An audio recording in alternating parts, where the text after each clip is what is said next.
जय श्री कृष्ण दोस्तों, life style with God में आपका स्वागत है। दोस्तों, आज हम बात करने वाले हैं माँ दुर्गा के 32 नामों के बारे में। नवरात्रि 26 सितंबर से शुरू हो रहे हैं और नवरात्रि में हम इसका पाठ करके माता रानी की कृपा को बड़ी आसानी से प्राप्त कर सकते हैं।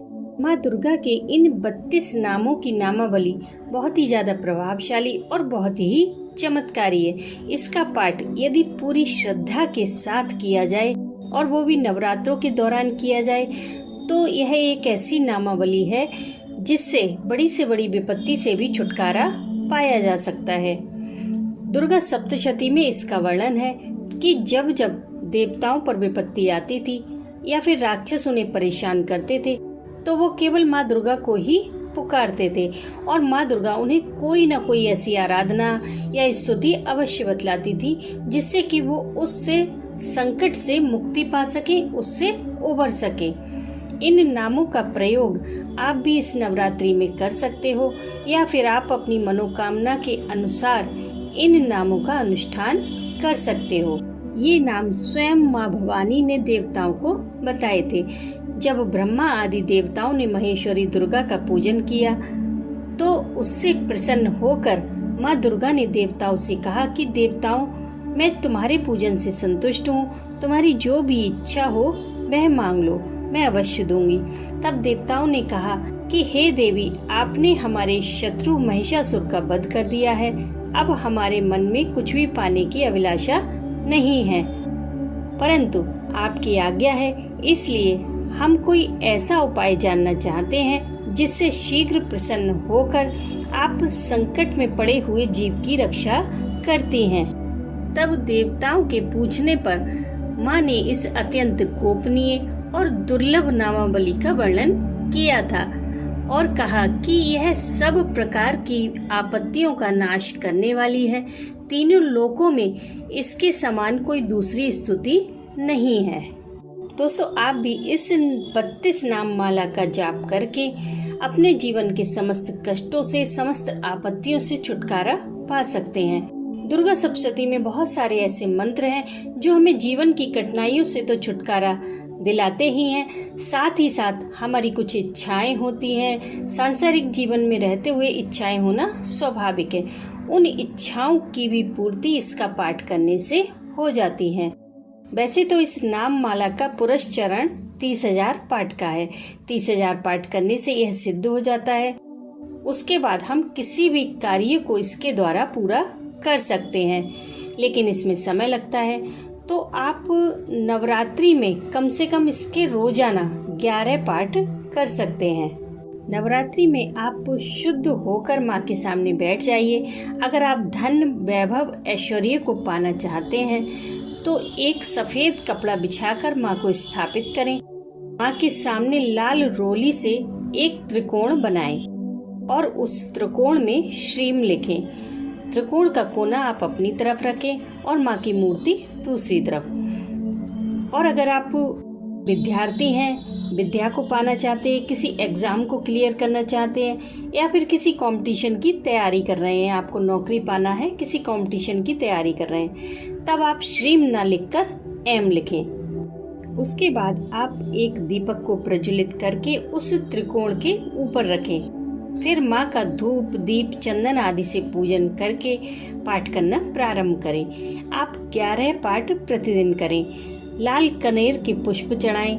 अगर आपको मिल जाते हैं लाल कनेर तो आप लाल कनेर का फूल चढ़ाएं, और अगर लाल कनेर ना मिले तब आप गुलहड़ का फूल चढ़ाएं, और गुलहड़ का भी ना मिले तब आप गुलाब का फूल चढ़ा सकते हैं। और नौमी वाले दिन शाम को आप 32 पुए बनाएं। आटे के पुए होते हैं, वो पुए बनाएं, उसमें आप सफेद तिल अवश्य मिला लें। उसके बाद 32 पुए बनाकर आप इन्हीं नामों के साथ हवन करिए। आप माँ के नामों का उच्चारण करते जाइए और पुए शहद लगाकर हवन में चढ़ाते जाइए। हवन करने के बाद आप कन्याओं को भोजन कराएं। उसके बाद आपकी साधना कंप्लीट हो जाएगी। दोस्तों, बहुत ही चमत्कारी स्तोत्र है। इसके पाठ से असाध्य कार्य भी पूरे हो जाते हैं। माँ की शरण में हम तभी आते हैं जब हम हर तरफ से निराश हो जाएं, लेकिन यहाँ से हम कभी खाली हाथ नहीं जाते। इस स्तोत्र का पाठ किसी भी समय किया जा सकता है। आप सुबह में कर सकते हैं, शाम में कर सकते हैं और दोपहर में भी इसका पाठ कर सकते हैं, क्योंकि नवरात्रि में सभी दिन बहुत ही ज़्यादा शुभ होते हैं। आप किसी भी समय पाठ कर सकते हैं। और अगर आपने व्रत रखा है तब भी पाठ कर सकते हैं, और अगर आपने मान लो किसी कारण से आपने व्रत नहीं रखा है, आप व्रत नहीं रह पाते हैं, तब भी आप यह आराधना कर सकते हैं। लेकिन पाठ करने से पहले संकल्प अवश्य कर लें माँ के सामने कि आप कितने पाठ रोजाना करेंगे। यह संकल्प आप अवश्य कर लें। दोस्तों, संकल्प करने से क्या होता है कि जब आप माँ के सामने संकल्प करते हैं तो वो संकल्प पूरा करने में माँ भी आपकी सहायता करती हैं। वैसे ही परिस्थितियाँ बन जाती हैं। पाठ करने के लिए आपको समय निकालना नहीं पड़ता, अपने आप निकल आता है। और हाँ दोस्तों, एक सबसे ज़रूरी बात, इस बात का आप हमेशा ध्यान रखें कि उस लाल त्रिकोण पर जिसमें आपने श्रीम लिखा है या फिर एम लिखा है, उस त्रिकोण पर किसी की भी नज़र ना पड़े। उसे आप हमेशा छिपा कर रखें। कोई फूल उसके ऊपर रख दें या फिर कोई दीपक उसके ऊपर हमेशा रखा रहने दें, लेकिन किसी बाहर वाले की नज़र उस पर ना पड़ने पाए। और हाँ दोस्तों, एक बात और कि आप इस साधना का उपयोग अपनी भलाई के लिए तो कर सकते हैं। आपकी कोई कामना है उसे पूरा करने के लिए इस साधना को कर सकते हैं, लेकिन कभी भी आप इस साधना का दुरुपयोग ना करें। मान लीजिए आपका कोई दुश्मन है तो आप उसका बुरा करने के लिए इस साधना का उपयोग करेंगे तो यह साधना आपको ही नुकसान पहुंचाएगी। इसलिए हमेशा ध्यान रखें कि इस साधना के द्वारा आप किसी का भी बुरा ना करें। हाँ, अपनी भलाई कर सकते हो। आप माँ से कुछ भी मांग सकते हो। आप किसी एग्ज़ाम की तैयारी कर रहे हो, उसके लिए ये साधना कर सकते हो। अपनी कितनी भी भलाई आप कर सकते हो, लेकिन दूसरे का बुरा ना करें। तो दोस्तों, बहुत ही चमत्कारी साधना है। इसका पाठ करना बहुत आसान है। आइए इसका पाठ करना शुरू करते हैं।